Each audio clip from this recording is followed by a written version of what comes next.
Women Voters of Louisville.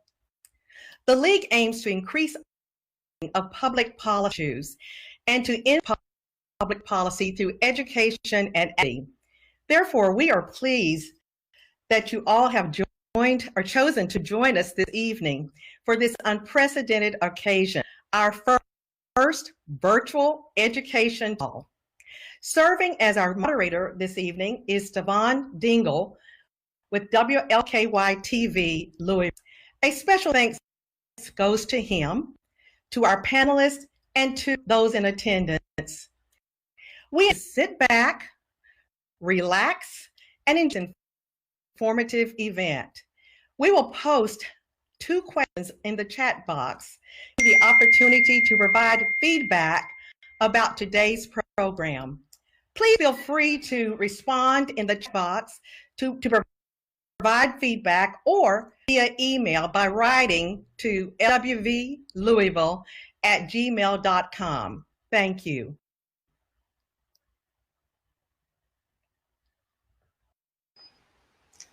And all right, thank you, Margie.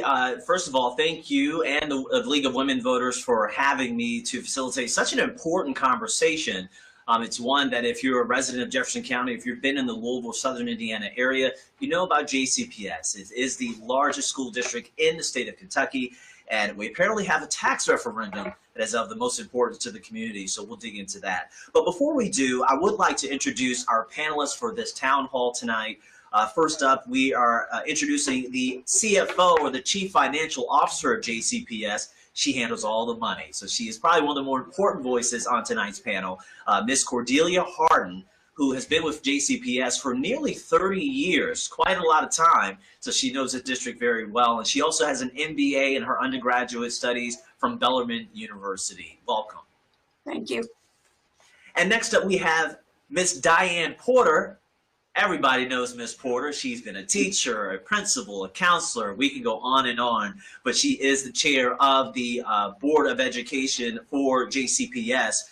She's been an educator with JCPS for about 39 years now, serving as a chair on the Board of Education, and was recently appointed to the U of L Board of Trustees. She is a graduate of Louisville Public School System and U of L. Her professional public education experience is vast, having served as a teacher, guidance counselor, assistant principal, everything at this point. I keep going on. Her resume precedes her. Diane Porter, I always want to call you doctor because you just got all these accomplishments going on. Welcome to you. Thank you so much. It's my pleasure to be here. Thank you. Of course. And we have the man of the hour, Mr. Dr. Marty Pollio. He is the superintendent of Jefferson County Public Schools. He was appointed superintendent officially back on April 1st of 2018. As you know, Dr. Pollio had served as the acting superintendent since July 2nd of 2017 and helped guide the district through to avoid a state takeover, which, as you know, has been in the news here over the past couple of years as they've worked to do that. For 20 years, Dr. Pollio has dedicated his career to serving the students of JCPS. He's a longtime administrator and educator whose focus is improving culture and climate across the district, increasing student achievement, and implementing deeper learning strategies to make lessons come alive for students and teachers. Dr. Pollio, welcome to you. Thank you, Stefan. It's great to be here. Absolutely. Glad to have you all. Now, before we get into the questions, we want to address why we're here, right? We're talking about education and taxes. You know what's on the referendum coming up in less than 4 weeks now. There's a tax increase on a $100,000 property that will be $70 a year or 19 cents a day. Now, this increase is apparently an investment in the future of our community, which is going to need a well-educated citizenry and workforce to thrive in a changing world. Now, JCPS educates more than 8 out of 10 of our county's children, many of whom need special help. And our public schools have a adequate leadership and adequate resources tailored to student-specific needs to succeed academically and to maximize their contributions to our whole community. Now, currently, the JCPS tax rate is 25 less than Anchorage School District tax rate, and Fayette County used its higher tax rate to build 5 new schools and renovate others within the past 12 years. Now, this is the appeal of those within JCPS as well as the League of Women Voters, But the elephant in the room are those who are against yet another tax hike by JCPS, hence why it is on the referendum. There are people out in the community who want to know, where's this money going to go? Why does JCPS need more money when it already has one of the biggest budgets in the state? And those are the questions we hope to answer for you tonight in our town hall. Now we're going to get started, and we're going to start our questioning with Dr. Pollio. Dr. Pollio, this particular tax referendum is a historic step for JCPS, just in terms of the tax revenue to create a long-term sustainable academic programs that aim to help students living in poverty, those with language and cultural barriers, and provide investments in the underserved areas of Jefferson County. How will the district address equity in the classroom in terms of tracking, identifying, and providing systemic help to students who fall behind in low-performing schools? Yeah, great question, Stefan. Once again, I appreciate you being here tonight, and thankful for you letting me be at home because I had some NTI duties today, so I had to get home and do this from here. But what I really want to say, first of all, is we need to understand this. The research is clear on this, and it's not even debatable at this point in the academic world. Funding matters, money matters when it comes to student outcomes. I was doing a review of the research this weekend. Not only does it matter for all students, but it's 2 to 4 times more impactful for disadvantaged students, students of color, students in poverty, special education students. And so when we took this on, our board took this on, clear guidance from our board members, led by Ms. Porter, that this money, these funds that we are asking the community for, that are long overdue. The last time this district asked the community to support the students at a higher rate than 4% was 1982, and it was unsuccessful. But I truly believe this is symbolic to our kids, but it's also critical to outcomes for our students. And so everyone wants to eliminate the achievement gap. I'm going to say that tomorrow I will be on a task force on the Council of the Great City Schools, which are the top 76 schools in America by enrollment, which JCPS is one of them. We fall about 29th right now. And we are all struggling with the same challenge. How do we eliminate the achievement gap and ensure that we have the same opportunity for every student in our schools, no matter what school you go to, no matter what zip code you live in, no matter what color you are, or what their economic background is? And so there is no doubt that racial equity is a focus of our district, but we just can't talk about it. We have to fund it. So look real quick where that money is going to go. Other cities have shown if you want to eliminate low-performing schools, you must fund those schools. Clearly, simply put, we must identify the students who need additional interventions. We must identify early. We must provide those interventions. We must give students more time in school, after school, and in the summer. And that's an expensive proposition. I believe by 2023, we need 10,000 students in summer learning programs that increase their reading and math performance. And so we have to be intentional about that.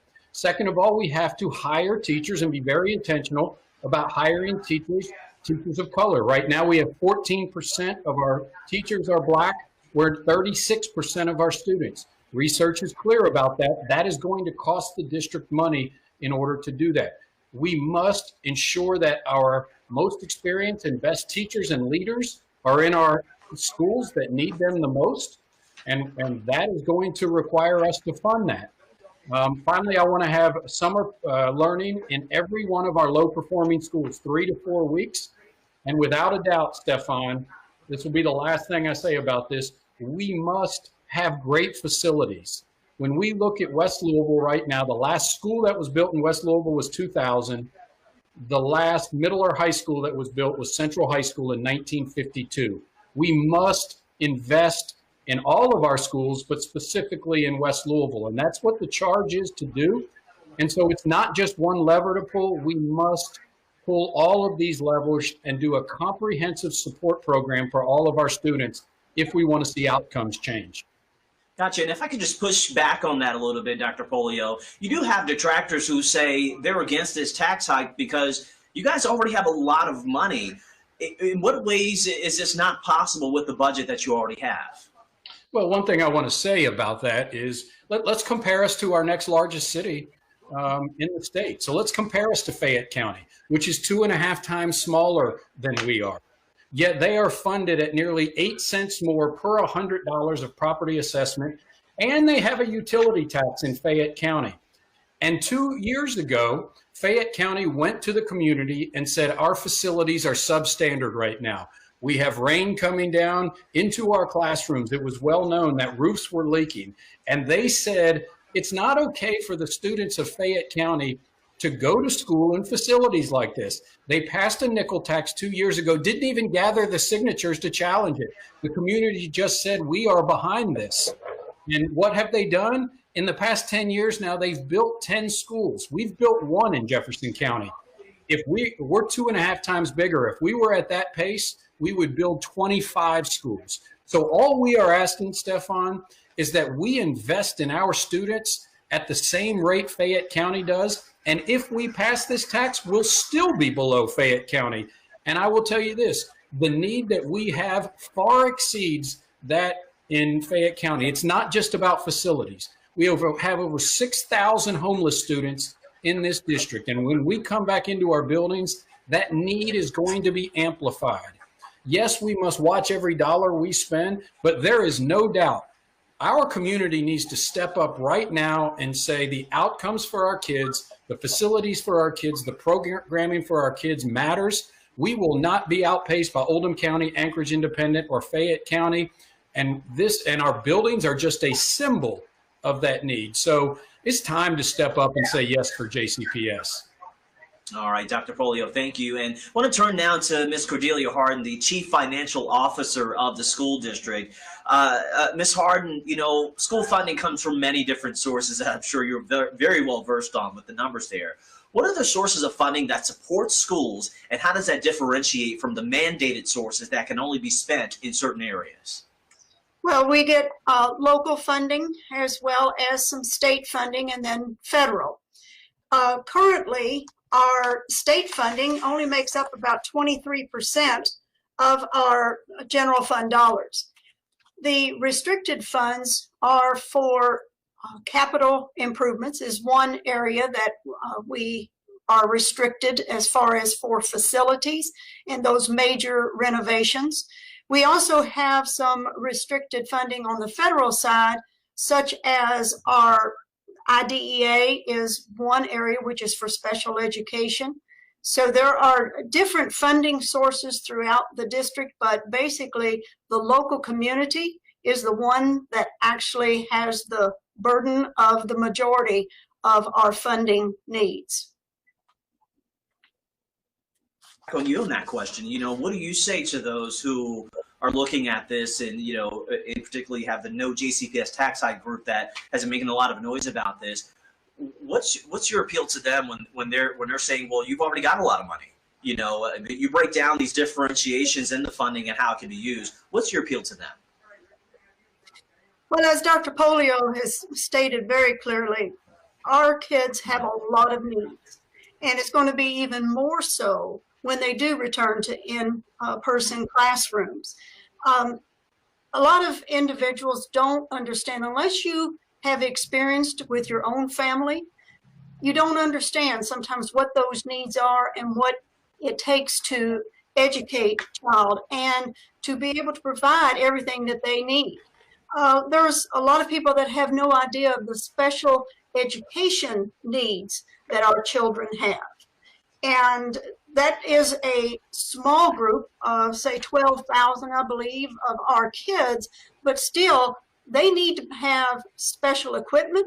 They have to have special teachers that really understand how to work with their needs, as well as gifted and talented students. We need to make sure we address that. But the poverty, there are so many parents that have to work 2 and 3 jobs, and they don't have the time to dedicate to their students like maybe some other parents do. And so we need to be able to help them. And that's where, as Dr. Pollio was mentioning, that after school, the summer programs, opportunities, those opportunity gaps that so many children do not get to experience where others may. Gotcha. Thank you. Thank you so much, Ms. Harden. Now I want to turn to Ms. Diane Porter. She's the chair of the board for JCPS. And Ms. Porter, you've been within JCPS playing every which role. You know the importance of funding or lack thereof in this sense.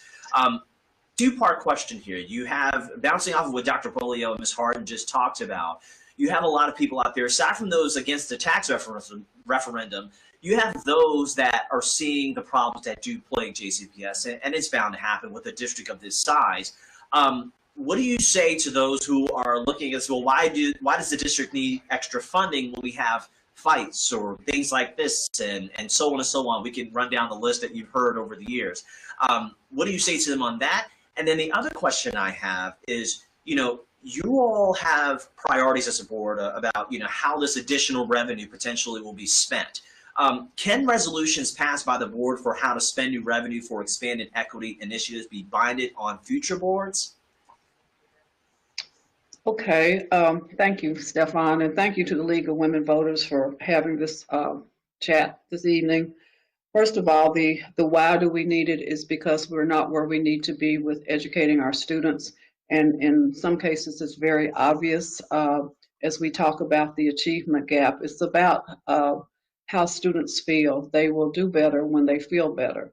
They will learn faster when they don't have to worry about where their next meal is coming from or where they're going to sleep that night. So we have to, education is not one size fits all. I'll just put it that way. So we have to approach it differently, and we have much to do about that.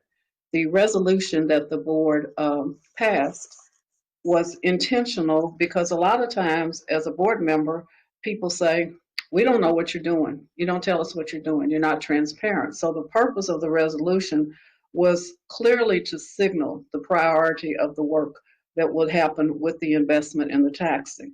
And also, it's going above and beyond what a board has to do, but it wants to tell the community how the money will be spent, how we will monitor that, how we will look for how it's being spent. And I think you asked, one of the last statements talks about that this is an ongoing resolution. So the question is asked, well, what happens, Diane Porter, when you're not there? Well, somebody will take my seat. But for the time that I'm there, I will remember what the resolution is. And because our board members don't all leave at one time, we rotate off, there will be a presence of this resolution and the work that is to be done. The resolution is extremely important because we have to be held accountable. So we have this out here, we have the figures out here, we intend to post how the money is being spent, but in an effort to answer the why and the need, it is clearly obvious that we need this. And I am very student focused, as you know, so I want every student to be received with the understanding that they can learn. I do not ever want a student to walk back in the building and be told that the third floor of that building is condemned and you cannot go up there. That is unacceptable, and we must do better. So that is the focus of what we're trying to do and how we will get there. Gotcha. And Ms. Porter, just as a follow-up, I'm just always amazed at the number of years you put in all these different roles. So, I want to almost touch on the points of you being at that classroom level, right? Because you weren't always the chair of the board. When you think about all this new funding, there is an argument that, this new funding that you guys are asking for from taxpayers, it's a way to provide a long-term solution as opposed to a short patchwork-like solution. You've been in JCPS all these years. Can you help the taxpayers and those watching understand the difference over those short-term solutions versus the long-term one that you guys are proposing now from your recollection of your experience being on the ground in the classroom with the students? So I think it is about the long-term solution and how we will get there. With the understanding that students will not be with us forever. They will become a member of this community or another community. So they have a wealth of knowledge that they will bring back to Louisville or that they will go to another city and provide. And in learning, you have to approach the child the best way that they need to feel loved and wanted And I tell 100 years ago when I was in elementary school that I started with at Virginia Avenue, and the teachers hugged us every day. They told us we were smart, whether we were or not. We didn't know any different. So how you talk to the child, how you embrace them, how you continue to build them up. The children are the next generation. As we talk about technology, what's new for you? I cannot tell you the tutoring I've been through to get online and to do the things that we're doing now. But because the education, there are many gifts that we can give our students along the way in life, but the one gift that will never be taken away from them is a quality education. So to me, that's why it matters so much. Thank you, Ms. Porter. I appreciate that response. I want to get back to Dr. Pollio now. Dr. Pollio, you know, the saying goes, equity in education requires putting systems into place to ensure that every child has an equal chance for success, much to what Ms. Porter was just speaking to. Are there specific plans being developed to continue finding ways to address the pressing academic needs and educational services for a district of this massive size that will do more than just maintain the status quo? Yeah, great question, Stefan. And so let me start by addressing this. I think when we look at it, every single person in this debate right now, either for or against JCPS and funding additional JCPS, agrees that we are not satisfied with the outcomes that our students have right now. The achievement gap that exists is not where we want to be. I think everyone agrees with that. I've been in this district for 24 years and really working to figure out how we eliminate this gap between students. So everyone agrees that the outcomes are not acceptable. But what I would ask is, what do we think the appropriate solution is? To just cut funding to kids and schools, or to do what research says, and I believe in research, which is fund our schools, our buildings, and our support programs appropriately, and we will see the outcomes that we want to see. And if you line up the states 1 to 50 in whatever ranking system you want to say of educational outcomes, it almost directly correlates with those that fund their schools at a specific level, all the way at the top down to the bottom. And so all we have to do is look at research to say what is the right answer here to get outcomes to change. And clearly research says it's funding our schools. As Ms. Porter said, we've had a school building in West Louisville that has had a 3rd floor that in 1981, the engineers came in and said, we're sorry, this floor is structurally unsound. And instead of addressing the situation at that time, what was said was, let's just condemn the floor. 16 years later, I walked into that school building as a new teacher, a first-year teacher, and I couldn't wrap my head around, how can we possibly have a floor on a high school that is condemned? What message does that send to our children in this school? What message does that send to the community? And I'll say this once again, I think in other sides of town, that floor would have been fixed immediately. But it has been there for 39 years. And now we are fixing that. And so we have to say, what is the answer here? Is it less money or is it more investment? Now, I know we have to watch every dollar, and I work on that every single day. But when it comes to programming, I want to say this once again, every child getting an equitable education, it's not just about one program or one thing that we can do. We must have a comprehensive long-term approach to how we eliminate this gap. And so as your question to Ms. Porter was, the short term versus the long term, the problem in education is all too often our answers to changing instructions are let's implement one program for 1 year. Let's do something for 1 year instead of let's have a long-term comprehensive solution to the problem. And so we studied the issue. I brought a team together. I worked with our board, and we said for us to get vastly different outcomes for our students, what do we have to do? We've tried so many things over a quarter of a century, and every city is trying things. What do we have to do to change the foundation of JCPS to eliminate that? And we came up with what we call a future state that has about 16 different steps that must be taken, all addressing the achievement gap, all ensuring that every single student has that opportunity, from facilities to student assignment, to additional instructional time, to the type of teachers and leaders that all of our students get, to the programming that our students get inside of a school to increase student belonging. All of these things come with a price tag. And so that is the resolution that our school board passed. We are committed to ensuring that. If the community supports this, we will have a dashboard, public facing, so everyone can see exactly where we spend the dollars, exactly where we said we were going to spend them. And we want to be held accountable for that. Because I believe this, in 2025, when we implement this future state, I believe this district can be a model for other urban districts across America. But our community has to be willing to get behind that and support this future state. Yeah, and I also want to just continue to press on that, Dr. Pollio. And you answer some of the questions that I have for you here. But, you know, obviously decades of research, it shows, it confirms, I should say, that the conditions and quality of the school facilities that you speak of can negatively or positively impact students, teachers, and their overall academic achievement. JCPS has significant facility needs, especially there in the West End. You talk about Shawnee and that third floor. So glad to see that being renovated to take it out of its condensed state. But what accountability measures in terms of a time frame will assure the public that the extra funding that you're asking for will result in the publicized new buildings without using current program funding that is already available? Yeah, thank you, Stefan. Great question. And it's one that I want to be clear on how we fund renovations and building new schools. So let's first of all, let's frame the problem that I think everyone in the community knows that I've been talking about now for multiple years. And all too often it wasn't exposed in Jefferson County years ago. It's time to expose this problem. Talk to any teacher about almost any school right now.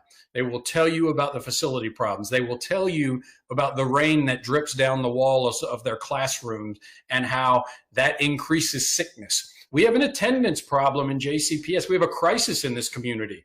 If we expect our kids to be successful, we have to have them in school. We have to have our teachers in school. But the conditions of the facilities impact illness and attendance, both in students and teachers. We have tiles that are coming up on the floors. We also want to get our kids back in schools right now. But here's a problem, Stefan. Our schools are not built for social distancing. Nearly a quarter of our schools were built between 1950 and 1970. They are end of life right now. I went out to Wilder Elementary. So this isn't just a West End problem. I went out to Wilder Elementary last week. Some of the windows won't close. You can put your hand on the window from the inside and feel the heat coming in or the cold coming in. And we wonder, what message is that sending to our students? And so we have to step up and say, why does Oldham County schools have brand new facilities with turf athletic fields, look like college campuses, the same in Fayette County, and we are not willing to do that as a community? It is time to stop this. Our newest high school was built in 1968, 52 years ago. This past year, we had to condemn their football facility. We are fortunate that that did not fall in while it was filled with stands watching the game. And so how we build new facilities and renovate our facilities is something that's called bonding capacity. And simply put, that's just like a homeowner who applies for a mortgage, how much mortgage you can apply for. A school district does that the same way. We call it bonding capacity, how much loans we can take out to build our facilities. Right now, our bonding capacity is about $250 million. That sounds like a lot of money, but is embarrassingly low for a district our size. So really, if we renovate, what that gives us is the ability to renovate about 4 schools a summer out of 155, and maybe build a couple of schools every decade.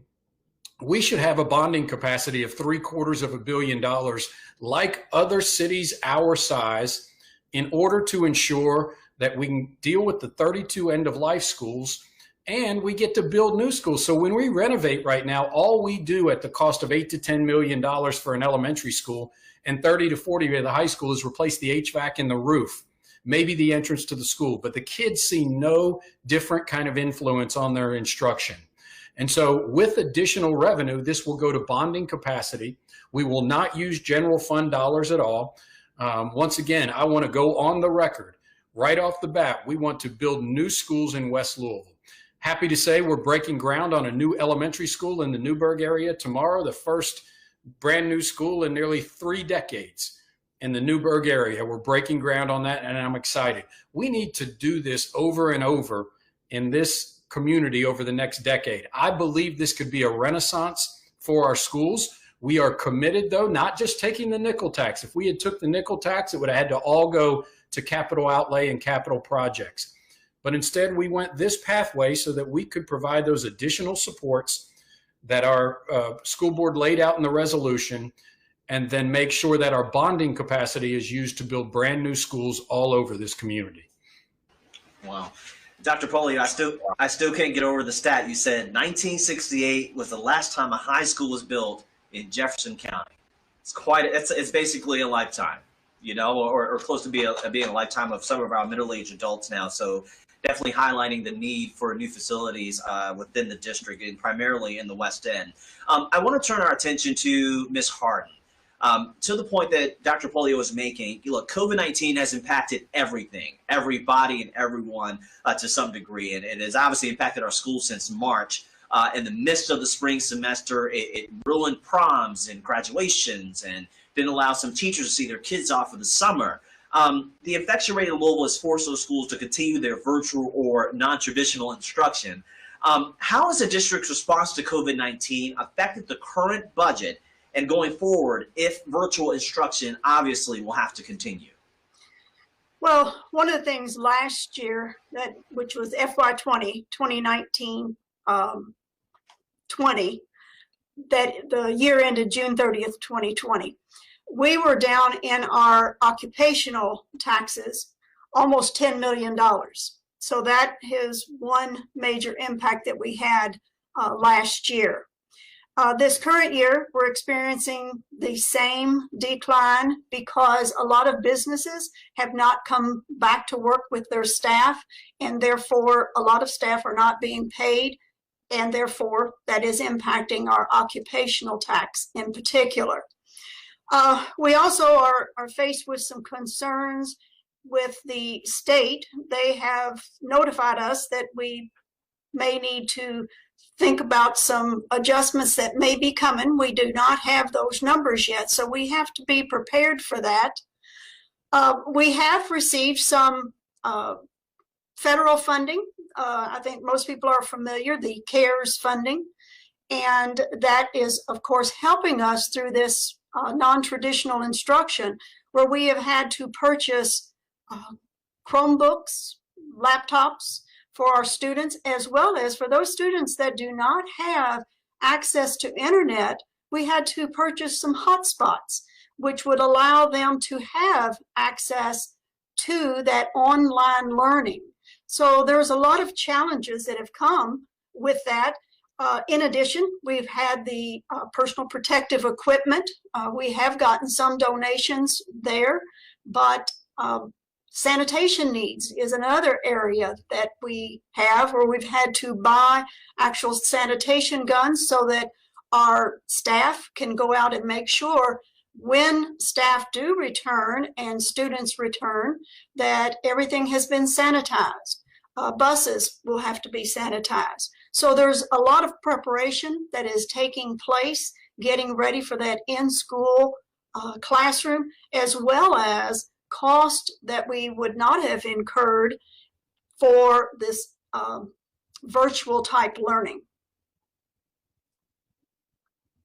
You think about, you know, all that's happening with, you know, the pandemic and the pressing needs. Do we know how much money would be generated from this potential referendum is voted or approved, I should say, from the taxpayers? Yes. We haven't estimated if the tax rate goes to the 80.6 cents as we have proposed, then it would generate approximately $54 million. Gotcha. $54 million. Okay, 54 million. And so to that number, accountability and transparency is being demanded obviously more and more by taxpayers. Times are tough, people's pockets are tight, and they're wondering why, if at all, should they continue to give money when they have every year? How will the district address and communicate the community's call for accountability in the way it spends its tax dollars based on those identified needs that you just talked about? one of my main jobs is to ensure that I clearly communicate to the board, to the superintendent, and to the community how we are using the taxpayer dollars. We have numerous controls in place, and when a board directs us to use the funds in a particular way, it is partly my job to ensure that that's how those funds are allocated and therefore spent. Gotcha. All right, and thank you so much for that, Ms. Harden. Want to turn now to Ms. Porter. To create an equitable learning environment, schools must have well-trained educators who are also culturally competent and also possess the ability to communicate and work effectively across cultural lines. Your experience as a counselor and a teacher, you obviously know the importance of that, especially today with so many more complexities among our students, whether it be lapses in mental health or poverty or economics or whatever that socioeconomic situation might be. Speak to the progress that the district has made in creating equitable academic programs and diverse staff for serving all students regardless of their gender, race, or economic status. I think what we have done well as a district, we came up with the racial equity policy that gave us some standards to look for in schools with the curriculum and how that is being managed, so that we're looking at things differently and how we're offering things differently.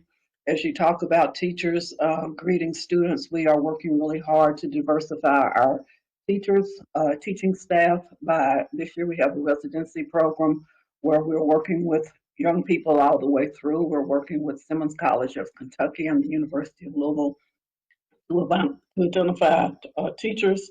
And the racial equity policy has a committee that goes through and looks behind us to make sure that we're doing everything we're supposed to be doing. It's very important to get more minority teachers that represents the population that we serve. So we continue to work very, very hard on that. We have even been to HBCUs to try to recruit young people to come to us. But we have to, as Dr. Polio said, we have to give them hope, and we have to give them a reason to come and be with us, to join our team. So we are monitoring everything to make sure that we're better now with the monitoring process because of the racial equity policy and because of the team that reviews everything that goes on. So I think that we are really, really working hard on that. We have increased the number of African American administrators this year. So now we continue to work on that, but we also have a very, I would say, a very definite purpose in working to hire more minority teachers, because it's great to get hugs from everybody, but it's something research says that at some point in a child's tenure in school, if they see a teacher that looks like them, it makes a definite difference in their education while they are in a public school system or any school system. Gotcha. And Ms. Porter, I want to just follow up with, we can't deny the social reckoning that has happened over the summer in conjunction with the pandemic. In some ways, it's almost a blessing in disguise if you think about it, when you think about the fact that people have had to be at home and they've had to be with their families and they've had to really just take a lot of things in. When you think about Louisville now being the epicenter of the social justice movement with the death of Breonna Taylor, who is a JCPS graduate. How much more important do you think these initiatives are when it comes to investing in these teachers and luring teachers of color and even just great teachers to understand this complex student foundation that come from various pockets of the community, more namely in the West End, where these people are affected by the tragedies like Breonna Taylor, some of which haven't even been highlighted. It could be just, mere interactions within their community when it comes to police or lack of access to opportunity. How much more important are these initiatives in light of what's happening in the Breonna Taylor case in Louisville? I think they're critical that we have these things in place in order to prepare ourselves and our students and our staff to work to move forward. I think as I've heard parents talk about, I just don't know if I can do another day of NTI. What they have learned is a little bit about what goes on in a classroom, which they thought they knew, but now they really have had exposure to that and can appreciate that. but also can appreciate the fact that if you're looking at the screen and you see multiple children on the screen, you will see that everybody does not get it the same time, the same way. So I think it's extremely important. I think it has made our vision broader and deeper as what we need to do when we come back. Dr. Polio spoke to what it was like when we come back. We have work to do when we come back. We had students that were behind in March. So now we have to come up with a strategy for those that were behind to bring them closer to where they were, but also to offer them opportunities to move forward. So I think it's extremely, extremely important. And children all over have needs. West Louisville, District 1 gets mentioned a lot. But one of the things in this city is there are children of need all over. And I like to think of our school buildings as a building of hope, where we can offer that hope to students and give them the sense of belonging. Gotcha. Thank you so much, Ms. Porter. I want to turn now back to Dr. Polio. We hear about redlining, we hear about the things that plague West Louisville, and obviously the student assignment plan is being revised to better serve all of your students in JCPS. Some people think more money could be saved if only we had neighborhood schools. Will you share the number of students transported daily, as well as the requirements for transporting any student who lives a certain distance from school, regardless of the student assignment plan? So first of all, we transport about 70,000 students a day, which fits in with every district in this state and this nation. When we look at it, about 70% of the students are transported. There's a misnomer out there that our per pupil funding for transportation is so much higher than every other district. That's just not the case. We're not even in the top quartile of those in the state per pupil funding when it comes to transportation. However, this is what I want to say. I am a strong proponent of student belonging. When a student raises their hand and says, I want to go to a school for a particular program, a curricular program, an extracurricular activity, whatever reason a student might find. And in urban cities all across this America, there is robust systems of choice where every student has the opportunity to choose a school close to their home if that's what they want to do. But their family also gets the opportunity to choose a school in another community if that's what they want to do, and the school district transport them. But they have the opportunity to stay close to home. And we must be honest. We must be honest about this, and most of the community does not understand this. Nearly every child and family in Jefferson County right now has the opportunity to attend a school close to their home. If you want to call it a neighborhood school, that's fine. We'll call it a neighborhood school, but nearly every child has that option, with the exception of those in West Louisville right now. And it's been that way for nearly the past 36 years, where the only students who are not able to go to a school close to their home are students of West Louisville. They can apply for a magnet, but if they don't get entry into a magnet, then in middle and high school, they must leave their community, and it's not their choice. And I believe that is a significant racial equity issue, and what it has led to is a lack of investment in facilities in West Louisville. So we want to give those students a choice. We want them to have the choice. You can attend a school like you do now outside of your community. That is guaranteed to you, and it will have much better alignment with programmings between the middle and high school. But as a parent, we're going to allow them to choose a great school close to home as well, just like students in East Louisville, in South Louisville, in Southeast Louisville, all have that opportunity. And I believe that is an equity issue that we must support. We also must ensure that we build a much more robust magnet system where they reflect all of our district's population. So the #1 high school in the state right now, and one of the top in the country, DuPont Manual, we're very proud of it, but right now it is 13% Black students.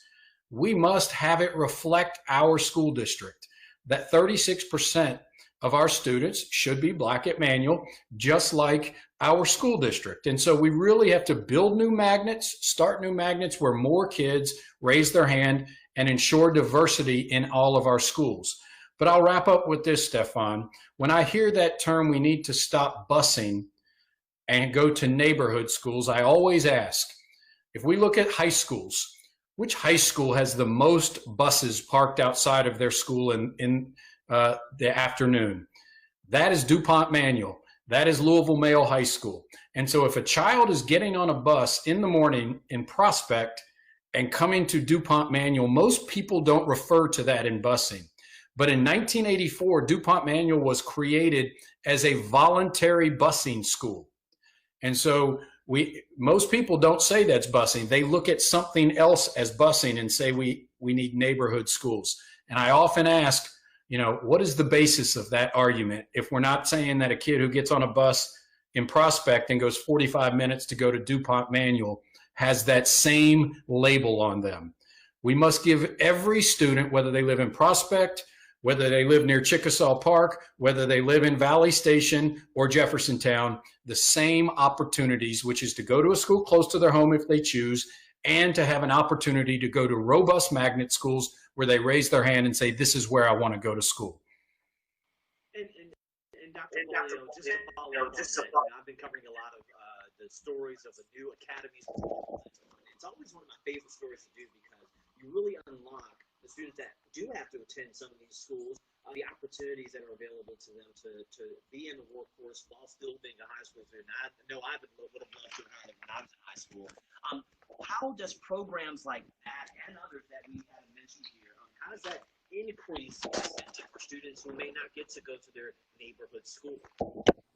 Yeah, so, what we believe, Stefan, this is my goal for students in West Louisville. I want a family to struggle with their choice. Right now, we have 6,500 kids and their families. When we say choice is not one. Choice is at least two. And so we want to build programming where families are struggling with a choice. Which one? Do I choose the school close to home or do I choose the school outside of my neighborhood? Because they're both great options.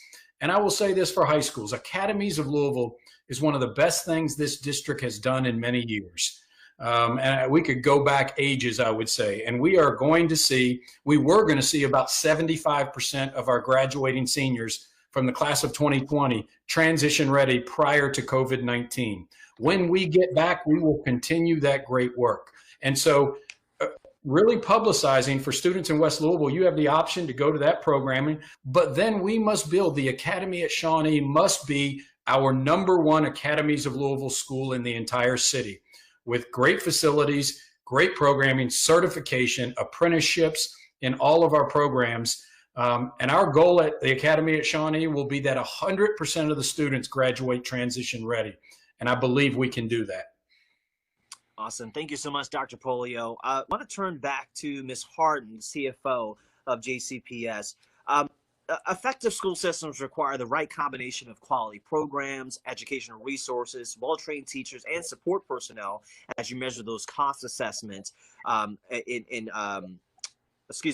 cost assessments against anticipated educational outcomes. How challenging is the present budget funding in supporting research-based innovations and expanded educational opportunities for all students, especially in low-performing schools? Well, with the limited funding that we have, and I know 1.7 billion sounds like a lot of money. I mean, and it is a lot of money. But part of that funding, over 40 million of it goes to facilities, but that is to pay for those mortgages, those bonds that we have already issued. So we really have a very limited amount as far as to be able to continue with our improvements to our facilities without some additional revenue. And then issuing some bonds. As Dr. Polio said, we do have some bonding capacity that allows us to continue, but it is nowhere near enough to handle that. We have within our budget system a process that is called the investment tracking system. And one of the things that we do is when we present a new program, any cabinet member that presents a program, they have got to look at equity is one area, one of the most important areas that we review. We ask for what results do you expect? What students are you going to impact, and what results do you expect? So we use that data to then come back and say, okay, did you meet your goals? And a lot of programs take anywhere from 2 to 3 years to really understand what the impact is and whether it needs to be tweaked or maybe completely disband. So with all the cost, continued increase in cost that we have as a district is no different than what increased costs that parents have. So the funding is limited, and to continue to provide new innovations, new technology to expand the academies of Louisville, as Dr. Polio was talking about. Right now, we have an investment of about $7 million in the academies of Louisville out of our general fund. Mental health practitioners, about $7 million to provide mental health practitioners so that we are there for the students if they need someone to talk to and help them through some of the challenges that they have. Our special education implementation coaches who can work with our teachers so that they know how to address the special needs of our students. That's $10.5 million. Early childhood, our total investment there is around $27, $28 million, with 16 million of that being the general fund. Our special education is over $140 million that we deal with. So there's a lot of cost, and it takes a lot to be able to implement our programs and for new programs. So that's where this money would go, as the board has laid out in the resolution. It is to help improve and to help all the needs of all students so it's equitable and they have what they need to succeed as citizens in our community. And just as a follow-up to you, Ms. Harden, you know, I'm gonna just let's put ourselves in the shoes of that West End parent who may have had their kid, you know, involved in school, or they might have some complaint about their child's education, which may or may not be a valid complaint. They hear this equity talk, they hear all these different terms being used. All they know is that they are going to have to pay more money. They may not necessarily know the exact amount or whatever the case may be, but if this thing is passed, this referendum is voted on as yes, you said $54 million on day one for the commoner out here. On day one, if this is approved, what immediate changes could parents expect to see, and students, as well as teachers on the first unraveling of this money to use it for resources?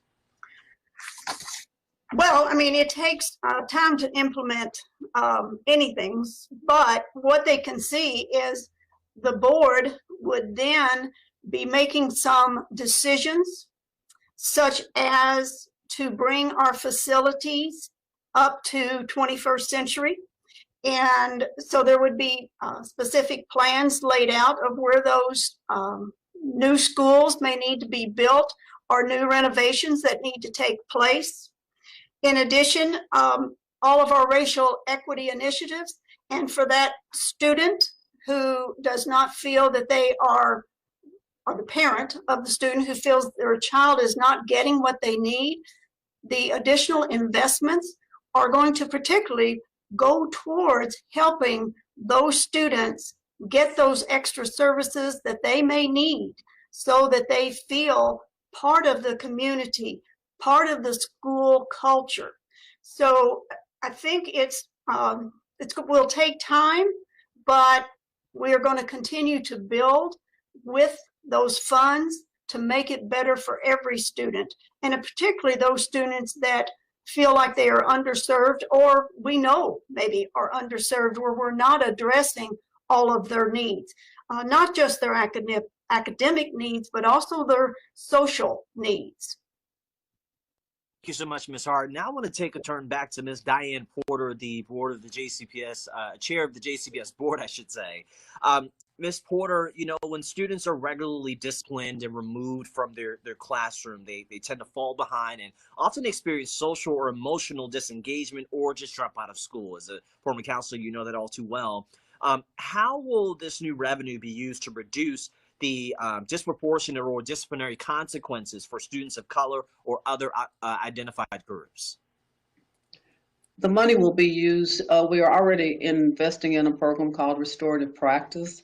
We have put more staff in schools to deal with social emotional issues of our students.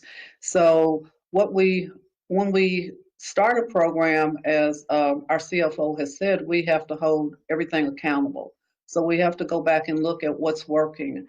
I still do not believe that everything works the same in every building. So what we must do is go back and put this additional time and effort for those students that need more.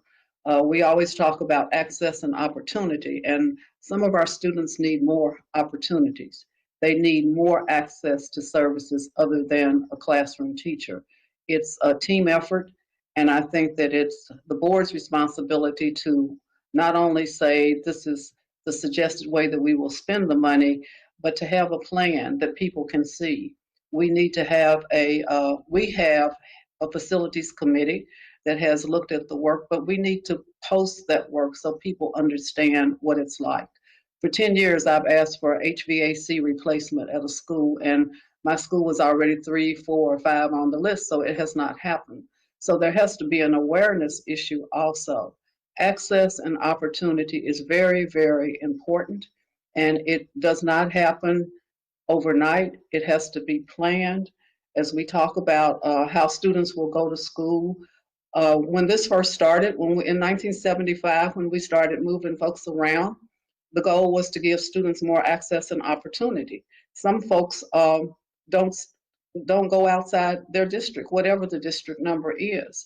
In order to be a broader learner, the opportunity to access and to opportunities, the opportunities that you have in the district that I represent may not be the same as the opportunities in another district. But if you don't know that, if you're not aware of it, it's an awareness issue, and to expose our children to as many opportunities as we possibly can. It's not easy, but in order to be successful, we must. We cannot turn our back on it. The whole concept of neighborhood schools, that's not what we're going for. We're going for the best schools for children, that they will have a choice if they choose to do so. If the school is not one of the academies of Louisville, it's going to be just as beautiful as a school like the academies of Louisville, because we want, as Dr. Polio said, we want the decision to be hard for the student to make, for the parent to make. But it's about how can we make people aware of what we're doing, and how can we build community trust. We're asking the community to trust us and come with us and be responsible for the education, and for the board to do the work and hold everybody responsible, and to get those reports, and better yet, go to the schools and see what's going on. That's the best story ever. I think we learned that when we were walking the halls of a school. That's where you get to see the children and you get to see the work. Now, and I think you hit a great point there, which helps me lead to my follow-up question to you. You understand, and I saw firsthand the importance of being in the hallways, talking with those students. They are actually really curious about who you are, right? Because that's a part of growing up when you're learning in elementary and middle schools. Probably by high school, children usually have their mind made up about who they want to be, or try to be at least, as they mold themselves towards college. We've been talking about funding and education and all this. I would say after the past couple of years that JCPS has had, I think it could use a morale boost. And I'm going to assume that this tax referendum, if voted on as yes, would help do so. Let's say that it happens. Take away the money from this, from your experience just as an educator and understanding and empathizing with teachers on the ground level. What is it going to take to really boost the morale and get everybody on board to create this safe space of community that you talk about? Because again, we got to empathize with a parent that's from the West End of Louisville, where you're from, who may not look at this as an equitable thing or whatever the case may be. They may look at it as, hey, my son or daughter was suspended from school and they were treated unfairly, or, well, I came to school and they couldn't make up the test, or they failed, or whatever the excuses are. How do you boost the morale of a parent who feels very much disconnected from the school district they have no choice but to go to? What we must do is increase parent engagement and involvement. And I resent it when parents say, when people say, well, parents just don't show up. Well, no, they don't show up because they might be working multiple jobs. Their job does not allow them to show up. I was a paid member of the PTA, but I never showed up for a meeting because I was working for the Jefferson County Public Schools. So one of the things that opened my eyes to bringing people together was a couple of summers ago, we had a block party at one of my elementary schools. And it was for the students and for their parents. But what I saw was we earned the respect of the community at that gathering, where one of the residents came up to me in tears and she said, this has never been brought to my community. So we've got to work harder. We've got to bring people to us. We've got to acknowledge that we need them. We've got to treat them to treats, whatever the treats may be, to make them know that they are a part of what's going on. We reward our students with, whether it's a gift certificate or a poster or anything special. We've got to bring people with us. We currently have one parent engagement specialist in the district.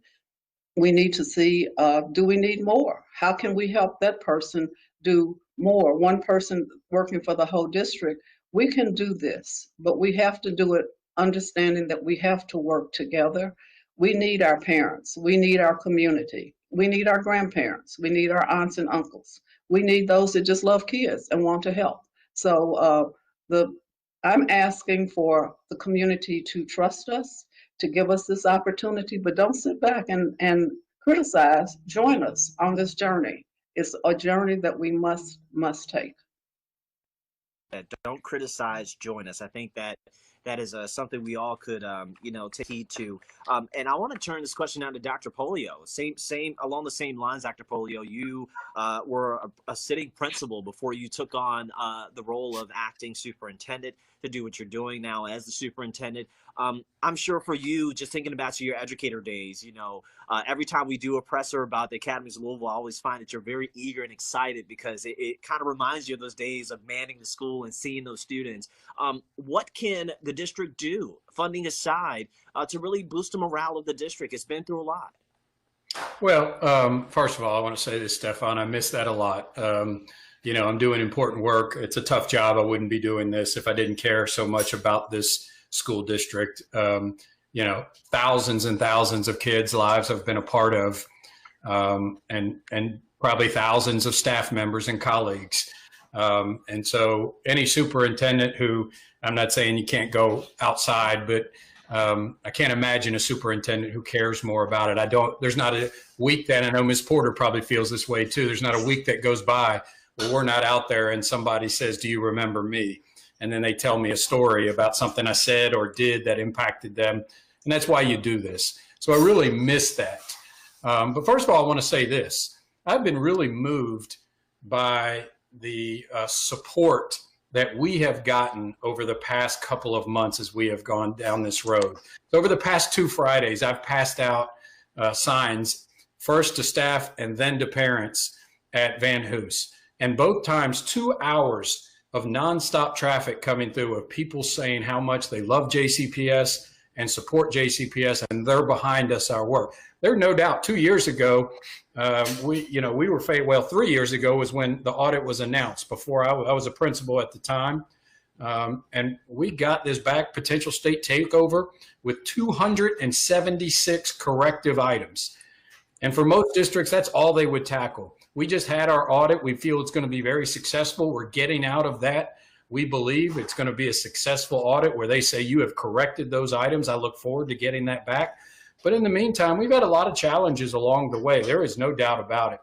But what I am seeing is a lot of support for JCPS, a lot of rallying behind the work that we're doing. I think we're headed in the right direction. And I think if we get the community support behind this, you will see a district in 2025, like I said, that is a model for national urban school districts. And I believe people will come visit us. So I think the support is there internally, without a doubt. I think parents, 90% of our parents love the school that their child goes to. And yes, we want that to be 100%, but we're seeing great support out there. We just needed the community behind us. We got to continuously get better. There's no doubt about it. We've got to see the things that we haven't done right for many, many years and correct those. But there is no doubt if we get this support, I think we will be a model school district.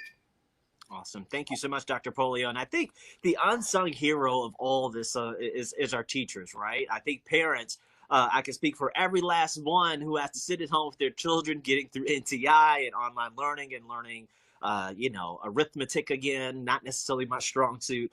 They have come to appreciate our teachers.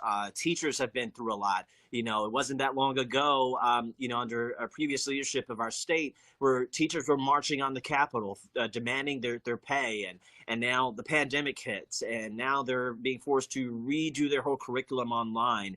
I'm going to turn this question, it's going to be for all of you, but I want to turn this specific part of the question to Ms. Harden. A tight teachers market in competition with other districts to retain and recruit high quality teachers will obviously require more funding. What efforts will be made to assure school staff and the public that some of the increased funding will be used for competitive teacher salaries, teacher recruitment / retention, and professional development in low performing schools? That has been a priority of this board and the superintendent, and we recognize how important the teacher is to the student's success, and especially in those challenging schools where poverty is there and students need that extra help from their teachers, whether it is after school, during the school day, or in the summertime. So this, I can assure you, this board has always recognized the importance of the teacher, and I hope that the community recognizes this cannot be done without good teachers and a diverse teaching staff, which is one reason we have invested almost $2 million in a teacher residency program to try to bring in more minority teachers. Because as Dr. Polio and Ms. Porter said, we want our staff to look like our students. We want students to be able to say, hey, I can do this too. And if they can see that there has been success with others, such as in the teaching ranks, as principals, as we are more assistant principals, more principals that are minorities, I think that is so important. And we are dedicating this as an initiative to ensure that we have racial equity and to ensure we promote and try to recruit minority teachers, and in addition, minority and highly qualified, not being separate by any way, high quality minority teachers, I guess is a better way to say that. So I think it's obvious that this has been a priority of the board for some time, and we'll continue to make it one. Thank you. And back over to Ms. Porter, along those same lines, talking about teachers, often a thankless job, if you will. It's long days, oftentimes, look, it all too well, Ms. Porter, it's a lot of days you spend more time with these children more than their parents do. So it's obviously a very important job. What do you make of the idea of trying to create this atmosphere where JCPS is a desired school district to come and work for teachers that are veterans? And even I did a story one time with the student when it was graduation season a couple years ago. I forget the young man's name, but he went to Northern Kentucky University, and he already knew before he graduated, I'm going to go, I'm going to get a degree in education, I'm going to come back to JCPS, and I'm going to teach. I mean, it's obviously the story and the pipeline you want to create. What do you make of that and making that a norm, making it the cool thing to want to go to college and then come back to JCPS to invest in the very communities where these students grow up? I think it's important. We have within JCPS a program in our high schools where we work with young people that want to be educators. And so they promise us that they're going to come back. And I think that what we're going to have to do is make a more devoted effort to check on them every semester and encourage them to come back and see us during the holidays, come be with us with the summer. Sometimes they come and work in summer programs. So how can we reach out? And we have to claim them, we have to own them, and we have to show them that this district wants them most, because other districts will be fighting also for them. So we want to make them a part of the JCPS team. And we can do that by constantly saying little things like, how's it going? What can we do to help you? How can you help us? And just having conversations and keeping them engaged and involved while they're in college with the understanding that they're coming back.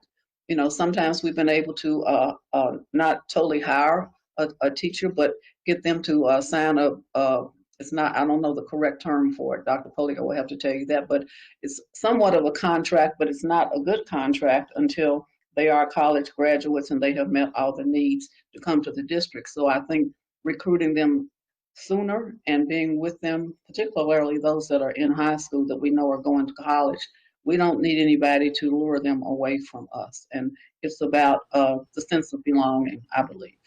Absolutely. Great answer. And turning to now to Dr. Polio, you know, is there, and correct me if I'm wrong, is there some type of program in place where it is encouraging that pipeline that I've been talking about to get students in JCPS or former students in JCPS and create that pipeline to get teachers here who are from here, who are able to relate to these students?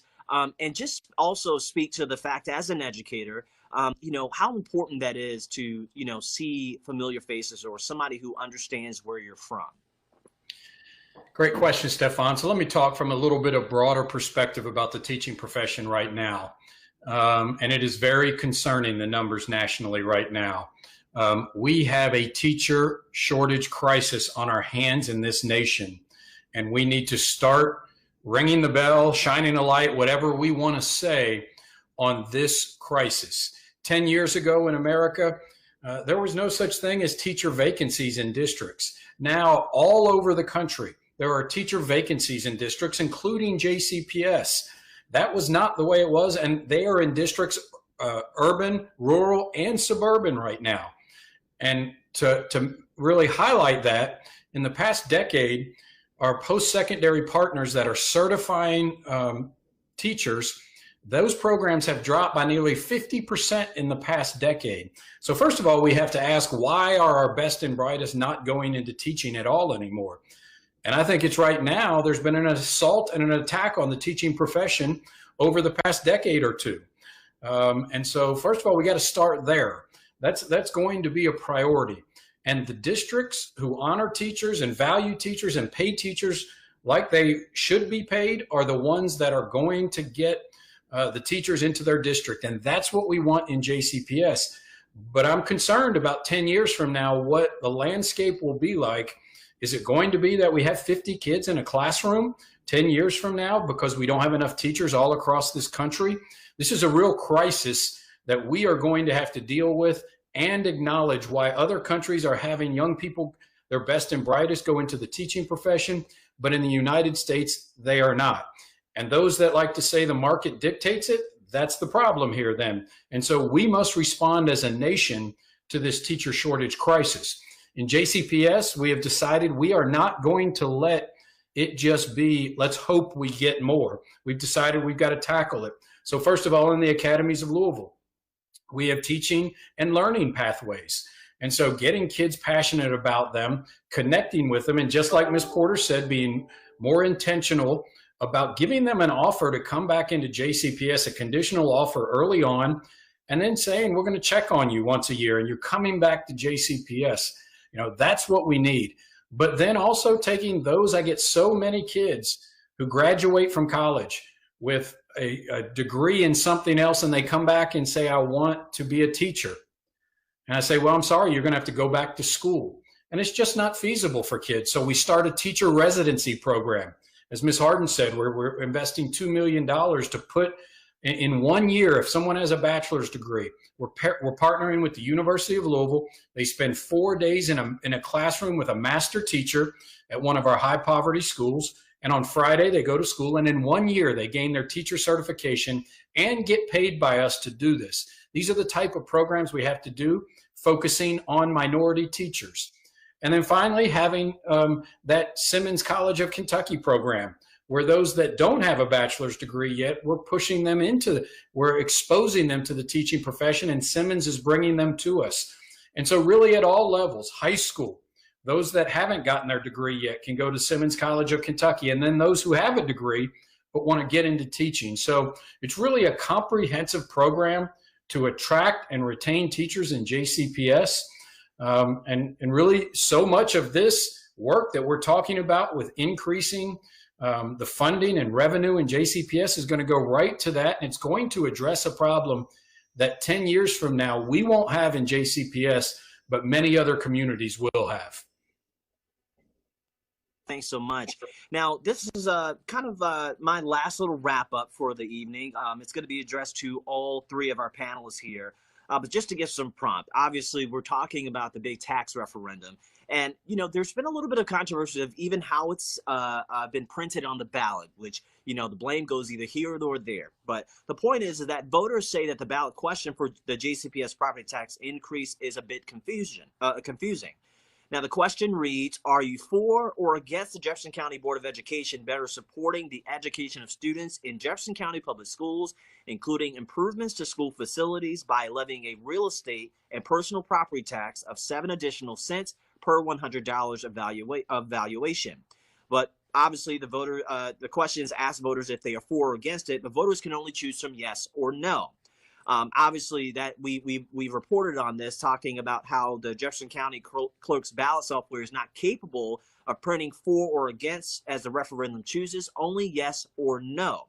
So just to clear things up as folks head to the ballot box, yes equals for the property tax increase, and no will mean against a property tax increase. As an appeal to all of our panelists here, if you could just take 2 to 3 minutes to give a final appeal as folks head to the ballot box and weigh whether or not they should vote yes or no for this tax referendum, your final appeal to the people of the Jefferson County Public Schools. We can start with Dr. Pollio. You can go ahead and start first, and it will follow up with Ms. Harden and finish up with Ms. Porter. Sure, Stefan, and I want to be clear about the language on the ballot, because I've also obviously received some communication that we are trying to confuse the electorate. We had no intention. We followed state statute, and unfortunately, down this road, we found a lot of competing state statutes, but statute is clear. We have to put for or against in our question that we ask. And unfortunately, the clerk's office only has yes or no. So that's why the clarification, and I'll just continue to say yes for JCPS is the answer. But what I will say again, Stefan, and I'll go back to what I said, we all agree, both our opponents and those that are on this call with you right now, I think we've all said it, that our outcomes for kids are unacceptable right now. It's not what we want, and they've been that same way nearly for 30 years. I went back to 1989 and looked at proficiency rates, and there wasn't the accountability at that time and the achievement gap. In an article I read in 1989, they were almost identical to what they are now. I was a senior in high school at the time. So 31 years later, we have the same problems ahead of us that we had at that time. Over the course of 31 years, we've tried a variety of solutions. A variety of programs have come and gone. Superintendents have come and gone. Principals have come and gone at every school in this county. And we still have the same problem that we had 31 years ago. Meanwhile, other communities have decided to invest in their students and invest in their schools, and they've seen outcomes improve. Now, the achievement gap is something every community across this nation is wrestling with. But what we have decided to do is stop the programs, the one-year initiatives, the change of personnel, and say instead we are going to have a comprehensive plan, a future state that we are going to invest in the next decade, that we will see and say JCPS students are now leaders in this nation in outcomes. But it is going to take funding, it's going to take investment, and it's going to take a step-by-step concerted effort. There is not one lever to pull to change outcomes. Our opponents would say, let's cut money. Research is very clear. If we want outcomes to change, we must invest in our students. And all we are asking is let's invest at the same rate that Fayette County, the school district closest to our size, invests in the students. Let's bring more instructional time for our kids. Let's bring more mental health professionals for our kids in JCPS. We're only scratching the surface of our need. Let's make sure we bring racial equity to all of our students and address this. And let's bring new facilities to the kids of JCPS. They deserve to be in this. You can see in the chat right now, a teacher posted something that said, my classroom is right next to the HVAC system. It gets no heat and no cold, none. I'm sweating and gross in the summer, shivering in the winter. My students are doing the same. How can we expect them to learn if they can't even be comfortable in a building that is poorly built and renovated? I think that says it all. Let's listen to our teachers. Our students are saying the same thing. It is time to invest in our teachers and in our students and say we care about you at least at the same rate that they do in Lexington. If we do this, we will get the outcomes that our community deserves. So I will finish by saying the most important question that we will face is to turn that ballot over and say yes for JCPS when you vote on November 3rd or before.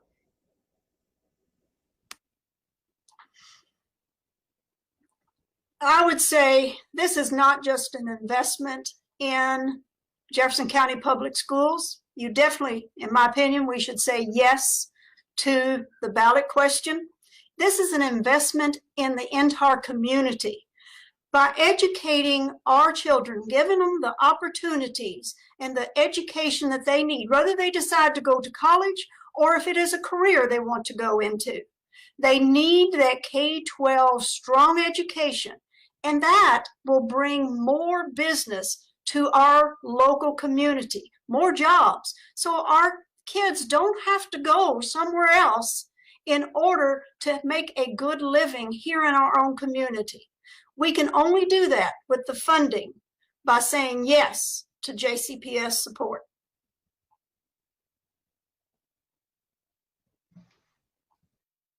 So before I say, I'm going to say yes twice. I'm going to say yes right now because yes is the right word. But I also want to say thank you for those in the community that are with us and have worked with us and helping us get to where we need to be.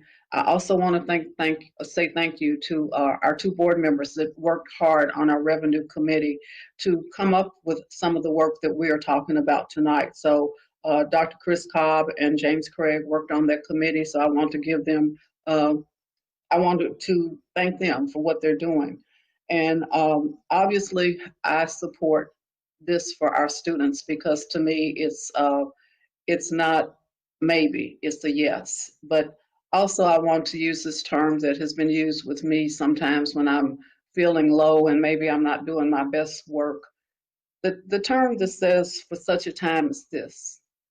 For such a time as this, our students, our teachers, our families, and our community deserve better.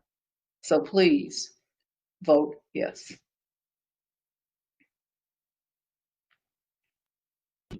Our panelists, thank you so much for this line of questioning and answering it. It is my hope that the taxpayers and all those who have been on this chat and who will see this chat find it informational, educational, hopefully will make you a better informed voter. I think that's the important appeal here is voting. You know, Dr. Pollio, Ms. Hardin, and Ms. Porter, so grateful for your time and all of your efforts that you've already done and that you would do in the days ahead, whether it's a yes or no for this referendum. The voters obviously will decide. Thank you so much for that. Now, I want to make an appeal to all of you that are listening. This has been a joy to moderate this discussion. We are in unprecedented times. And I think what we've learned is that our students have been through a lot. Their parents have been through a lot. Educators have been through a lot. And the very panelists that you saw here, including the CFO, the Chief Financial Officer, trying to figure out where all the bucks are going, has had a very, very difficult job in the past few months and have even more difficult days ahead.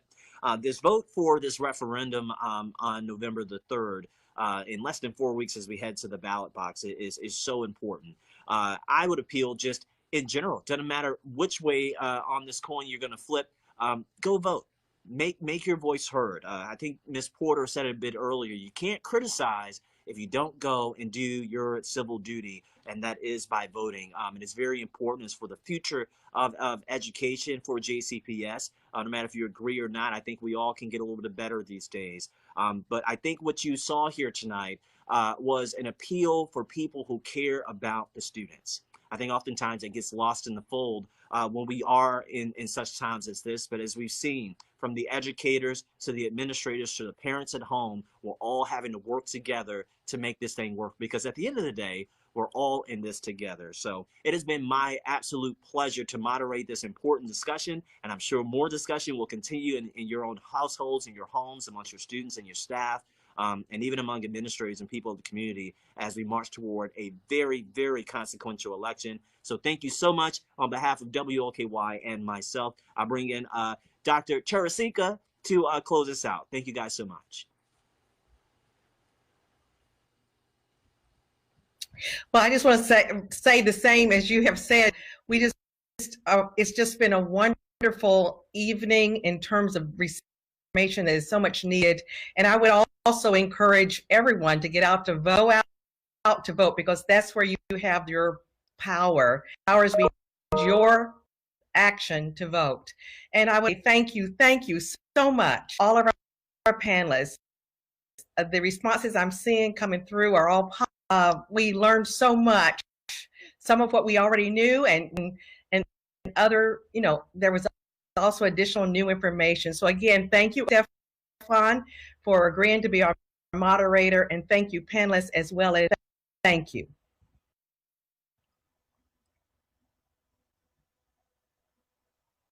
Well, that's it for us. And we, again, thank you so much for joining this conversation. Again, sponsored by the League of